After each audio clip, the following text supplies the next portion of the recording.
Hello and welcome to our channel and our first video. We're kicking our adventures off in the North Yorkshire at a druid temple. It's in Ilton, I believe, in Ripon.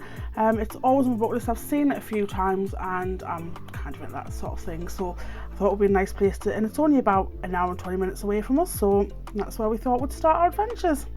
The drive took us through some lovely little towns and villages, including this one, which I believe was called Phoebe, but I'll put her name on the screen.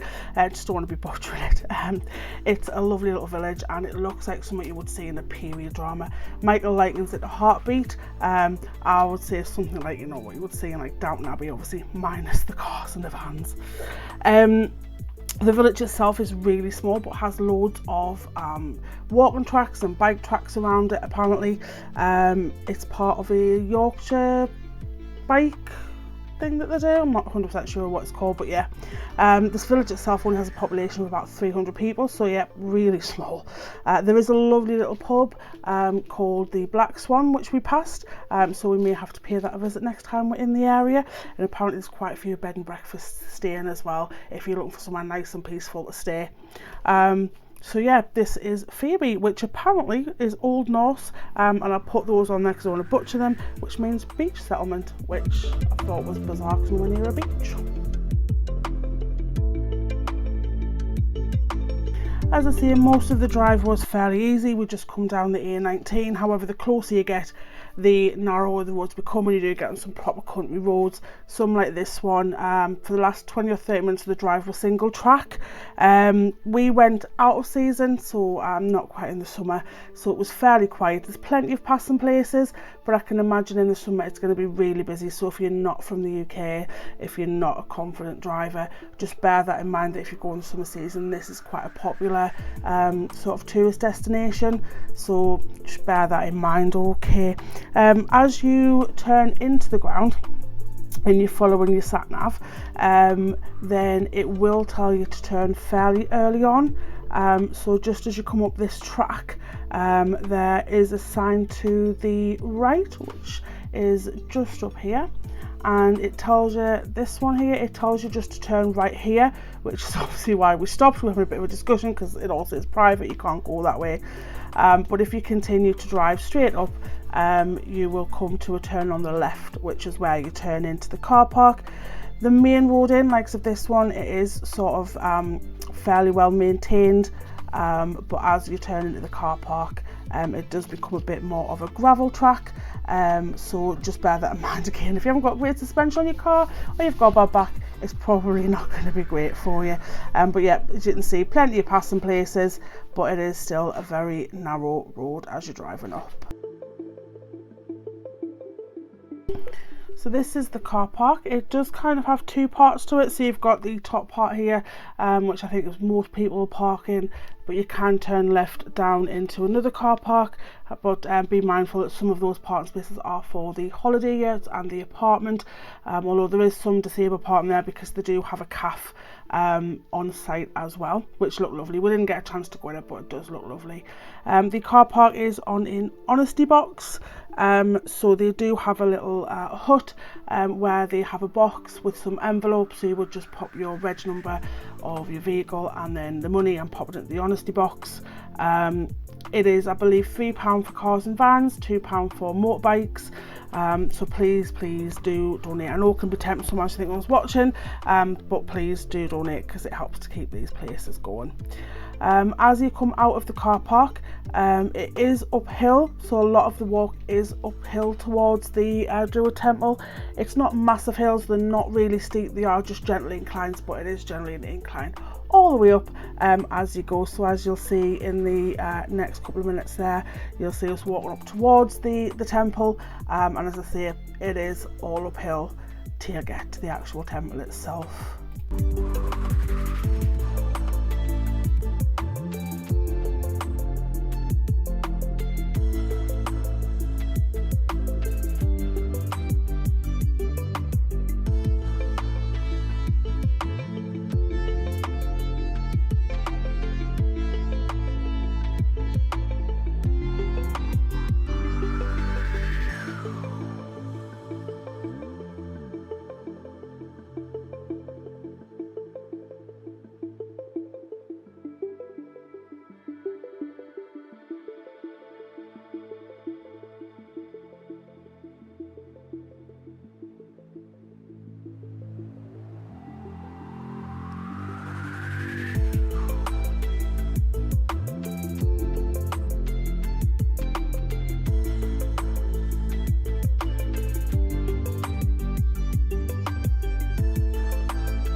this is us just starting up into the trail towards the actual temple, so you go into sort of like a woodland type of trail.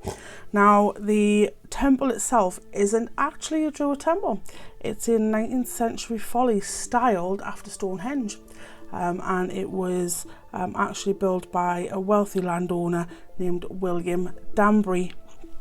And he kind of had an interest in Stonehenge, but it was sort of built to also help alleviate some of the local unemployment in the area at the time. So the employees were paid roughly £1 a day, which is the equivalent of about 12p. Can you imagine? 12 pence for a full day's work, and it would have been hard labour as well. It wouldn't have been easy.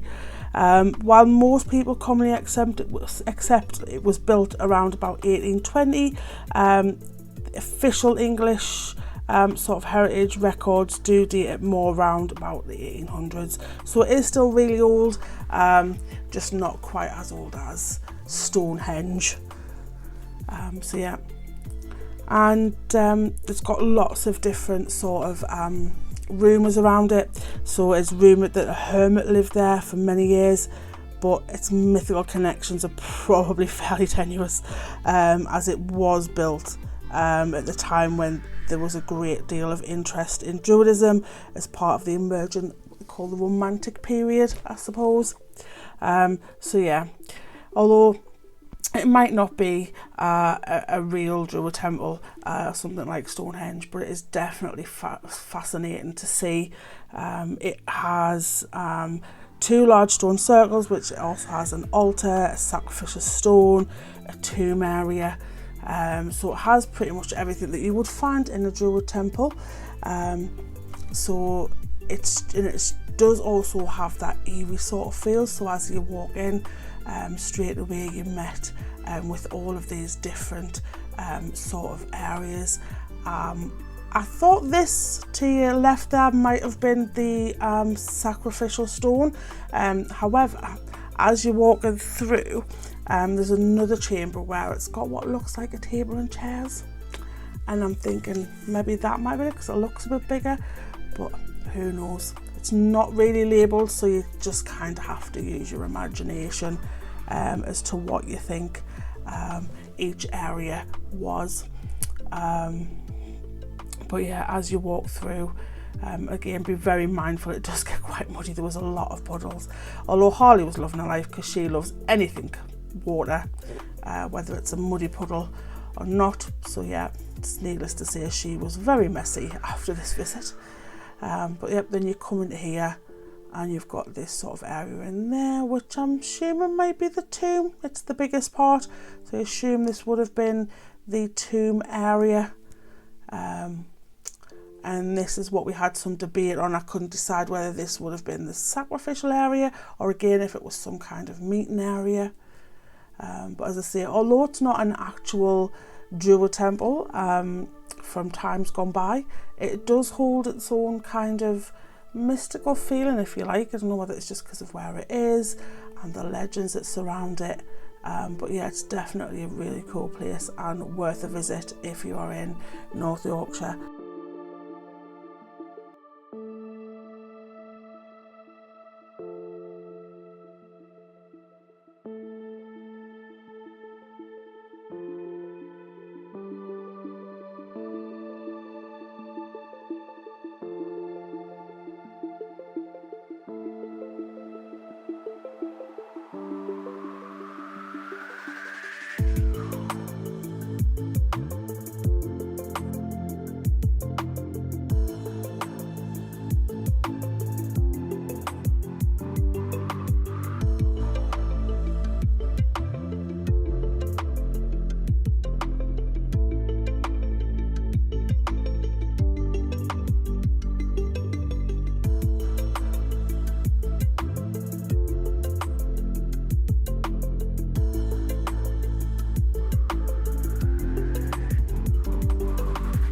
So both me and Michael have disabilities, physical ones, which can sometimes impact how much walking we can do, the type of walking we can do. So At the end of each video, we're going to give everything a little bit of a mobility rating as to how we feel, how accessible it would be. So for this one, I would probably give it around about a 5. So a lot of the paths on the way up there are fairly paved or gravel. As I say, I think if you've got quite a robust mobility scooter or wheelchair, it might be doable for you, but in general I don't think it's sort of wheelchair mobility scooter accessible as such. So yeah, I would definitely give this a 5 out of 10. But yeah, so if you enjoyed this video and you want to see us do some more, so if there's somewhere that you feel that you want to visit but you're not sure how accessible it will be for yourself, drop us a comment, and we will see if we can get there and we can have a look for you. But anyway, hope you enjoyed. If you did, do all of that good stuff, like, subscribe, and hopefully we'll see you in the next one. Bye.